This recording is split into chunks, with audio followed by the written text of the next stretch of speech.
We are living through a revolution. Non-fungible token. But what are NFTs? Are they just overpriced digital art or a promising technology that could transform the way we live? We are living in a digital landscape, and that's something human beings have done forever. Bought things to communicate, and NFTs will be the scaled version of that. I believe every brand will live within the NFT space. It's the biggest technology that's ever happened in the history of life. It's just that we're the fortunate humans that are here when it's being invented. Every person that is lucky enough to be alive in 15 years will own multiple things digitally. I love being a part of this community and being a voice and sharing my platform. Paris, Past Lives, New Beginnings, my newest NFT collection. It represents my journey in the public eye. I found so much empowerment in sharing my story. I think it's just such an incredible thing to be a part of. I believe that anybody who sells a book, a music album, a table at a restaurant, everyone will use NFT infrastructure in the future decades, thus making this era incredibly important.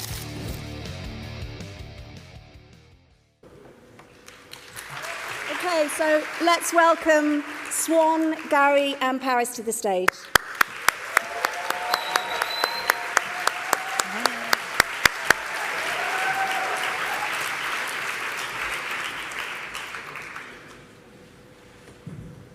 Good morning, everyone. How are you doing? GM.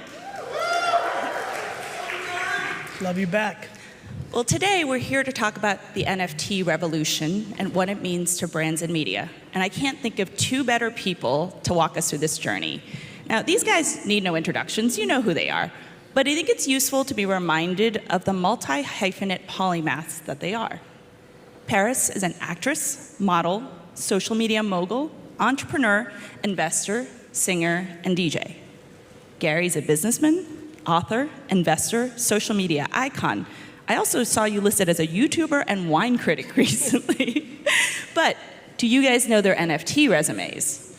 Well, Paris is dubbed Queen of the Metaverse and has multiple NFT drops on her belt.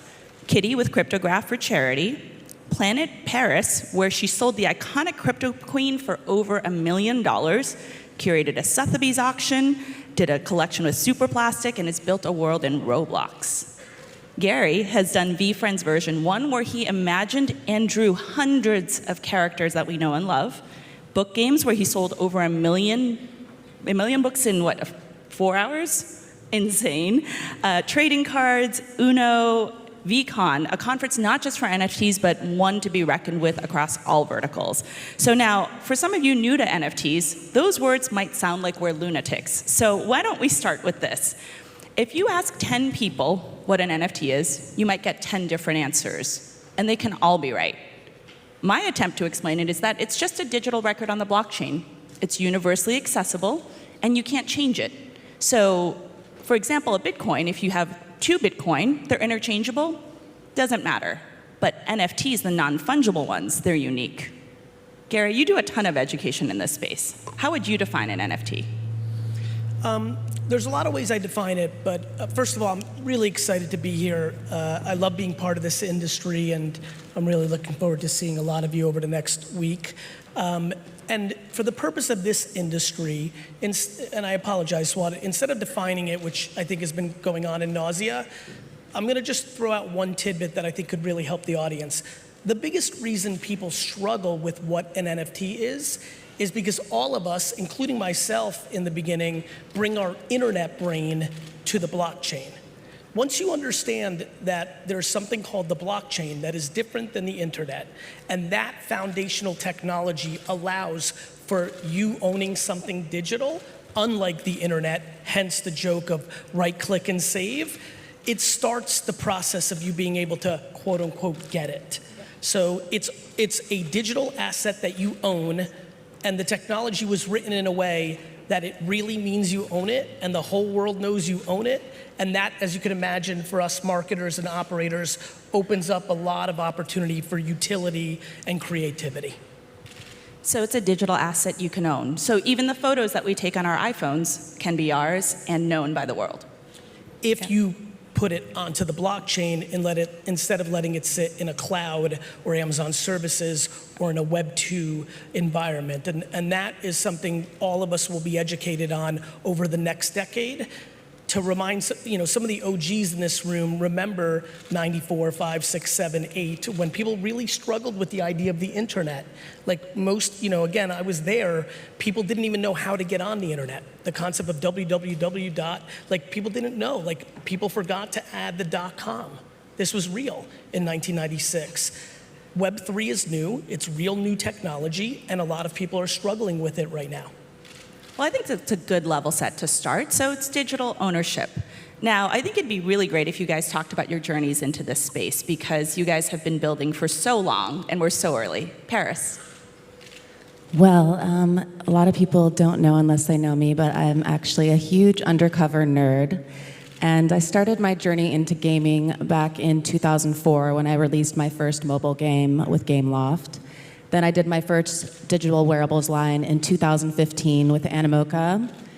2017, I was already creating, there wasn't a word for it yet, the metaverse, but I was creating this place called Paris World, where people could be avatars and they could come and they could hang out and watch me DJ and party and go shopping. And I don't know, the tech wasn't available back then, but it was like a dream of mine. And then for my documentary, The American Meme, I mapped myself out. We had it all created and ready. And now the tech is here, so I have my Paris World in Roblox, which has been a huge success. We've partnered with Levi's and other huge brands, and it's just been amazing activations in the metaverse, which is very exciting. And then, of course, what you said with setting the highest female comp with history, with selling my one of one with Blake Catherine for $1.11 million. So that was exciting. Just to really break the glass ceiling for females, because everything I do is really about empowering and elevating women, because growing up in this business, which has been very male dominated, I wanted to share my platform with other women in the space. And just investing a lot into the space, just building other metaverses, releasing music and entertainment in a Web3 way. There's just, the possibilities are truly endless. And I'm so excited for what's more to come, because this is just the beginning and the future. I feel like you've been thinking about this and planning for it, and the technology had to catch up. Exactly. I've always been ahead of my time. Well, Gary, you were like that too, right? You've been talking about the way the internet will evolve. You've been thinking about, even if we didn't have the tools, you've been thinking about community, and how your journey has shaped that relationship is really pivotal.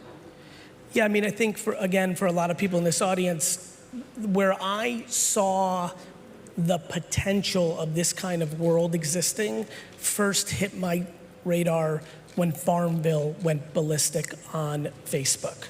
And I'm sure a lot of people can remember that. And my brain was like, wait a minute, people are spending real money to buy digital sheep? This is fucking crazy. And I remember thinking and watching the news feed, the algorithm, and people buying digital assets. And that was the first time I realized that a sheep in Farmville was no different than a Gucci belt or a cool pair of sneakers. I've always thought about the way people communicate. When I was growing up in my dad's wine business, I remember how many people bought Opus One or Dom Perignon, not because they liked it or they even thought it was good or even really knew it, they just knew people would know it. And so I've always been very affected by communication through owning something. And so, as you can imagine, if you have a huge thesis that people are very consistent over the history of time, and one of the most consistent things is we need to communicate, and we do that through words and writing, and obviously the amazing work. One of the reasons I love events like this is the majority of this audience can be on this stage. There's so many incredible creative people here. So of course this audience fully understands of communication through creativity, or to me, the one that has always been most misunderstood is communication through what you buy. I think the biggest way that people communicate in the world is by what they buy. The home, zip code, the car, logo, and don't even get me started on fashion. The entire $1 trillion fashion industry is completely predicated on, I want to communicate, thus I'm gonna buy this and wear this. That hat in the front row, that's fucking communication. I know exactly a little bit about him because that's an OG hat and it makes me think something. As you can imagine, that's physical. We've all learned in the last 25 years about the internet, what the internet does for scale.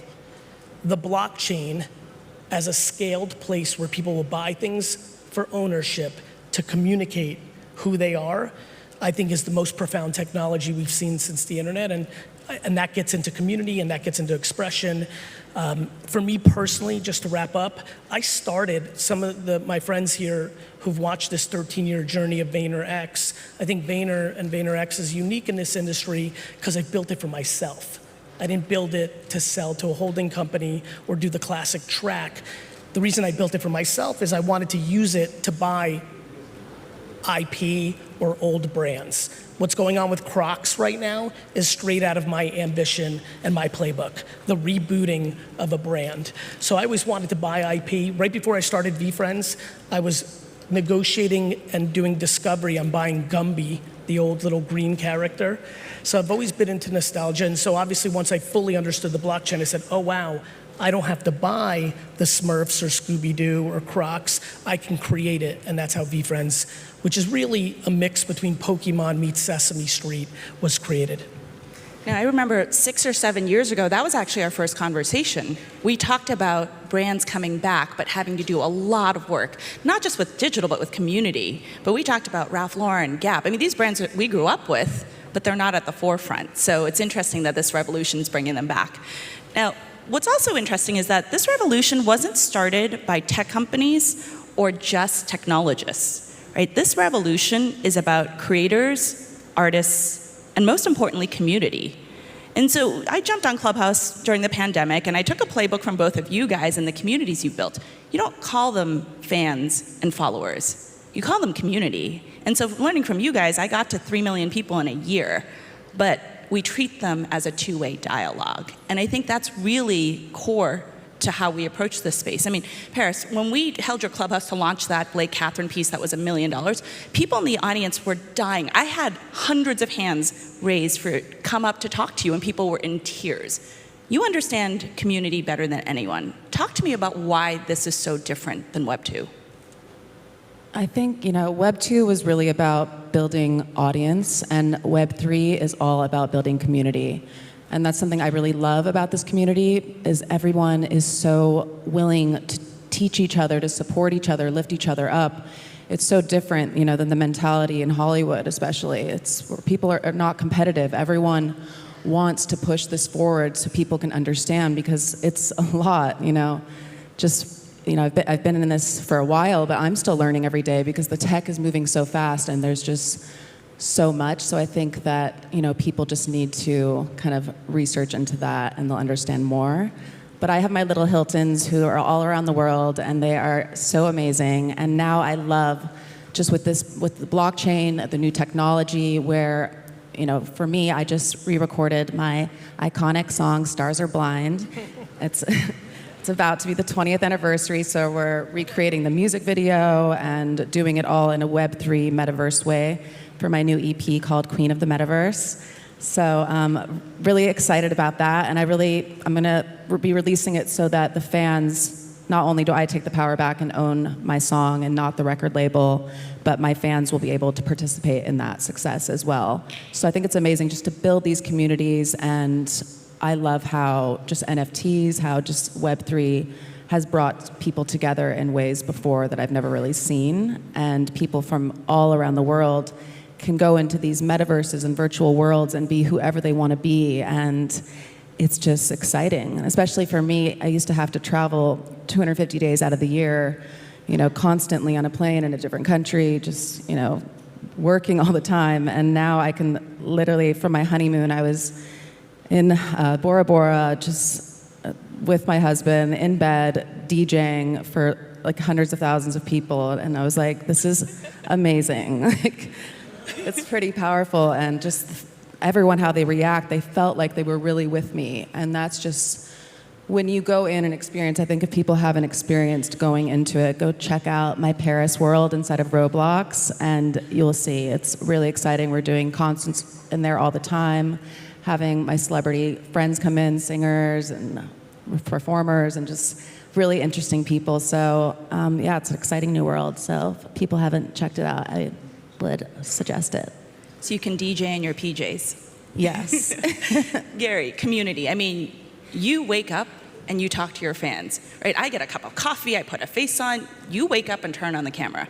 And at VCon, I have literally never seen someone spend that much time with every last person that wanted to meet you. Hours and hours. Talk to me about how NFTs and the technology has changed your relationship with your community.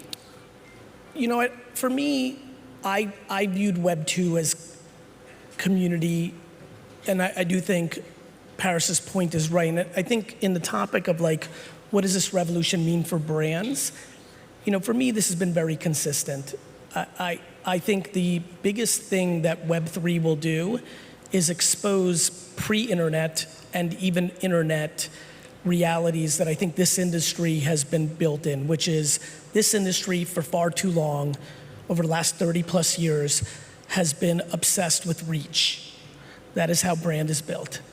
And it is the currency that a lot of executives here know exactly what I'm talking about. The problem with that is, A, for the last 20 years, this industry's been lying to itself and to its clients on the actual consumption of the reach. There's nothing more full of shit on earth than GRPs and internet impressions.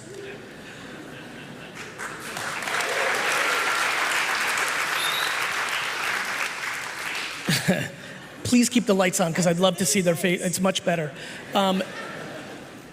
So we've had this falsity called reach.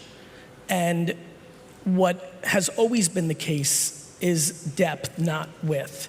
And width is amazing, and you need scale, especially when you're a Fortune 500 brand. The problem is people are not consuming things. People are not consuming things. And so what will happen over the next 25 years with NFTs, which a lot of people are cynical to. We're in a very interesting time where the market has really corrected heavy. This is flat out internet. March 2000, when everybody in this industry, I'm sure at this event, in that summer of 2000, people were snickering of the hyperbole that everybody had the last 3 years about the internet, and they couldn't wait to come to Cannes and shit on it, because we love fucking television in this industry. And everybody sat and shit on the internet in June of 2000 at Cannes, yet the internet went on to become the internet. And what's gonna happen is, in NFT land, it's going to help brands go to depth instead of width. Until our industry cares about relevance that's actually consumed and not potential reach, pushing out vanilla bullshit creative, because we're forced to. This industry has forced remarkably creative people to make fucking vanilla bullshit. It's true. I'm really passionate about this industry. A lot of people, when I first got into it 4 years ago here in the Carlton at 2 o'clock in the morning, after some creative director from some horseshit creative agency drank 16 bottles of rosé and started yelling at me that I don't care about the work. Gary, I like you, but you don't care about the work. And I said to him, my friend, I care way more about the work than you. We've defined the work in this industry as a television commercial. Think about that. There's not a human on earth that is actually consuming these television commercials. Web3 is going to allow a vast, impulsive explosion of depth, because we're gonna be able to verify it, we're gonna see what people are gonna be able to do, we're gonna have cleaner data. This industry is in for a real reshift in the next 25 years, because of NFTs, and it's healthy because it's going to unleash the creativity of many, including many of the people sitting in this room right now are gonna quit their creative agency, do their own art, and make as much money as they make now working on shit they don't wanna work on, for people they don't wanna work for, and instead be able to sell NFTs and express themselves, and I'm fucking happy for all of you.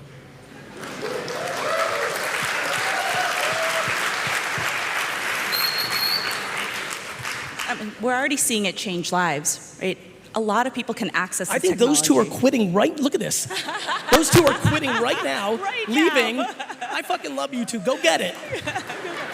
Well, Brittany, a friend of mine, was homeless in her car, learned about digital art and technology, and now has her own apartment, a living, and onboards new artists every day. I mean, it really has the power to democratize. So then what do brands do? I think, vanity metrics are what they are, but we're going to end up exposing them. Finally, they'll fall away. So if we had to be practical about asking brands how to enter this space, there's no one right way to do it, but there's maybe some cringy ways, like maybe just putting your logo on an NFT, not so authentic. It's the same as trying to sell a can opener with the logo on it. Not a lot of brands can do that. So what are some ideas that brands, creative, and media agencies can come into this space with? Well, I have a good idea. They can call the queen of the metaverse at 1111 Media. Are there phones in the metaverse, or do they DM you? They just contact my media company, 1111 Media. That's our focus, is really just elevating not only creators, but also brands, IP, and entering the metaverse in the correct way, because with this community, it's completely different. You just can't come in and make it look so advertising. It has to be done in a very organic way, and the way that my company are doing things are very organic and get a lot of eyeballs all around the world, and just the partnerships we've had already with brands, bringing them into a metaverse. Not only do I have the world in Roblox, but I'm also invested into Sandbox. We're building land in there. We're doing things with Decentraland, some other worlds I can't announce yet. So yeah, I think it's just about partnering with the right people. And this guy over here is such a ledge and king. So I think both of us could help you get into the metaverse. I think that this is the best time to get in now, because the hysteria of the gold rush and the greed has finally corrected. This is a much safer time for a lot of brands in this room to actually enter this space. I think they need to understand the underlying tech. For example, one thing I've become incredibly passionate about as a make-pretend scenario 5 to 10 years from now, for high-end brands, the concept of, let's use Chanel as a random one. During the holiday season, for all of their receipts, instead of being a QR code or being, a paper receipt, the fact that your receipt can become an NFT where the brand, for example, so many brands here have so many social missions they care about. So maybe they decide that an Afghani woman artist is the artist that they chose for this holiday season, right? Everybody gets an NFT as their receipt. It's a digital asset. Chanel has a 5% royalty on any transaction on that receipt, so now they've got a revenue stream. But let's play out that scenario. Let's say, God willing, that artist goes on to actually get critical success. And 6 years later, her first ever piece of art was actually a receipt for 2029 Chanel holiday season. Now, people are going and trying to collect that receipt. And so what you've created is a scenario where the artist is benefiting, the brand is benefiting financially in perpetuity with a royalty on that receipt, that's art, and the consumer that bought a nice product that got a NFT instead of a QR code or an email or a paper receipt is also benefiting. When I invested early on in Uber, when I was a huge advocate in eBay early in the late 90s, it had a common thread, which is, this is gonna be good for both. This is gonna be good for the seller, this is gonna be good for the buyer. This is gonna be good. When you build a two-way marketplace, I think NFTs have a chance to be an incredibly beneficial thing for both parties in the scenario that I just laid out, and in that scenario, 3 parties. And I think once people get over the headlines and the hyperbole, the greed on this side, and the cynicism based on one headline they read, on this side, once we get to that mature state, this will become a profound platform of creativity and business and brand and nonprofit opportunities. And so I'm really excited about it. I understand why there's confusion, hyperbole, cynicism. That's what always happens when there's massive technology shifts. It happened with the internet. I don't have to remind this room what everybody thought about Twitter and social media in 2006, 7, 8. We completely underestimated. In 15 years, social media went from this is the stupidest shit, who cares, to we need to control this because it can tear down democracy. That's how powerful it was. right? It went from who cares if I'm eating a pizza on Twitter to we need to regulate these things. It can upset our entire 8 billion person population. Same thing's gonna happen here with NFTs. Right now, everyone's like, this is stupid. Who cares if a turtle has a cigar up its ass? How can that be worth $40,000? I get that, that makes sense. But in 15 years, we're gonna understand that every person in the world will interact with NFTs because we're gonna go from collectability with a hint of utility to where this is really going, utility with a hint of collectability. And that's when a lot of these creative minds will come in and really do substantial work and creativity on the platform. Right, it's the collectability that attracts people, the community, the potential upside. It's the first thing. For sure. It's right, the first thing on always the tip. Instagram was photography, right? The first thing on TikTok was young teenage, dancing, right? The first thing on MySpace was music. The first thing on Facebook was college kids. Facebook today is grandparents, right? So we're caught up in what happened first. What happened first with NFTs is collectability. That's fine. Sneakers and sports cards and paintings are collectible. It is 0.01% of what the technology of NFT blockchain is, and the next decade, most people will understand that. I agree. When people resist this, I said, well, you resisted buying things online, remember? And now you order an Uber and you get into a stranger's car. Right? We didn't want to buy anything. Do you know how many people here said they would never get an iPhone because they needed to touch the fucking buttons on the BlackBerry? Right. So, I mean, this is just the start of it. And when I was at Nike, my North America P&L was $2 billion in revenue. I couldn't, when people returned product, we couldn't check it back into the warehouse because it was the size of a football field. If you can put a little chip in the shoe, the same technology as Apple Pay, now you can authenticate the shoe, whether you're Nike or whether you're a buyer. If you buy it at Foot Locker or on StockX or GOAT, one of the resellers, you know it's real. As a brand, you can track who owns the shoe, especially in resale markets. You know the true market pricing at any given point, especially when shoes are 5 or 10x the price. But the consumer is in control of that. And a brand can look in a wallet, it's a bunch of strings of numbers and letters. We don't know who owns that. But if they can see this wallet has 30 pairs of rare Jordans, well, I don't know who they are, but maybe I can airdrop something and start a relationship. It's the consumer's Or decision. they can build a website where they say, if you check in your wallet to this website, X will happen.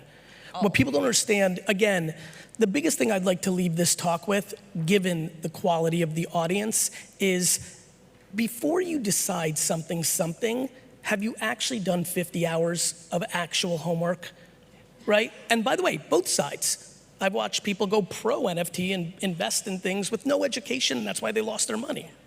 But this industry specifically gets real fancy on itself too fast and is very good at saying no to new scaled technology, which is unfortunate because it's the brilliant creative minds in this room that tend to know what to do with it.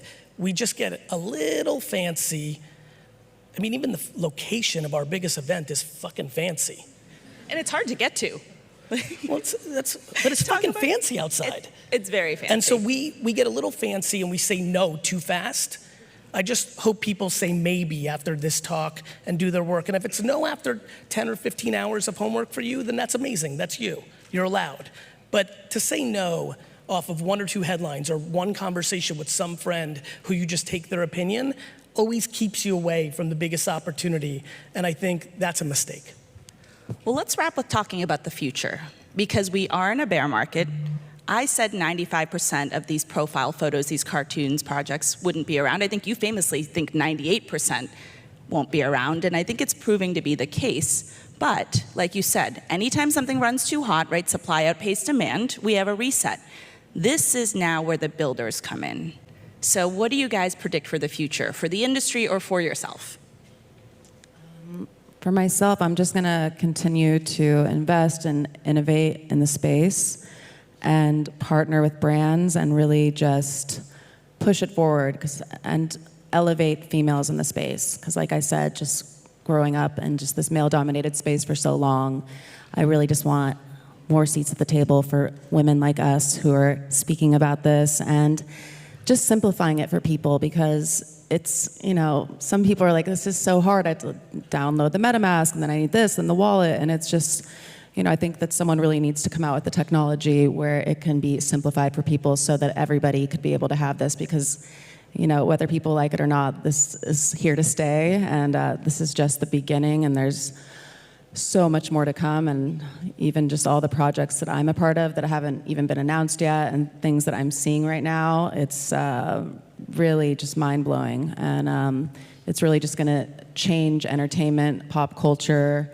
I see, just being the original influencer, I see Web3 already creating these digital influencers. Like, I just did my drop with Super Plastic and Daisy and Googimon, and these are literal virtual characters who are now celebrities who are doing campaigns with Gucci and literally taking over the jobs of like actual models and celebrities who would most likely be on a Gucci billboard. So little Michaela, there's just so many of, it's going to change history in so many ways, and just the entertainment and the way we think of celebrity in virtual worlds. And yeah, it's just, I'm really excited. I love what Meta is doing, the fact that they just opened their storefront and have all these amazing brands. Like, I can't wait to go shopping in there. I'm so excited for so many projects that are happening, and so honored to be here on stage with the both of you. I love you guys so much and really look up and respect you, and I'm obsessed with your podcast. It's so sick. I listen to it all the time. And Swan, you're such a girl boss and such a voice in this space, and I love you so much, and I love you all, and I'm so happy to be here. It's my first time. I know. at Cannes Lion. I know the time Love is it. up. Love you guys. I know the time is up, but I think, just to put a final touch, I think what's going to happen next is exactly what happened before. I was an atrocious student, but there was one class that I never understood why I was decent at, which was history. And when I got older, I understood why I was good at it, because for me personally, I needed to know history because it's just pattern recognition. The same thing happens over and over. There was internet companies in 1997 that had 40 and 80 billion dollar market caps with zero revenue. Just to put that into context for people that don't follow finance, an $80 billion company in 1997 is like a $1 trillion company today with zero revenue. It was way out of whack, way more than the NFT prices of now. The crash happened in March of 2000, 98% went to zero. Amazon and eBay and PayPal were $3 and $4 a share. They didn't go to zero. And if you look at the internet's history, from March 2000 to March 2005, so much of the foundation of what we live today was built.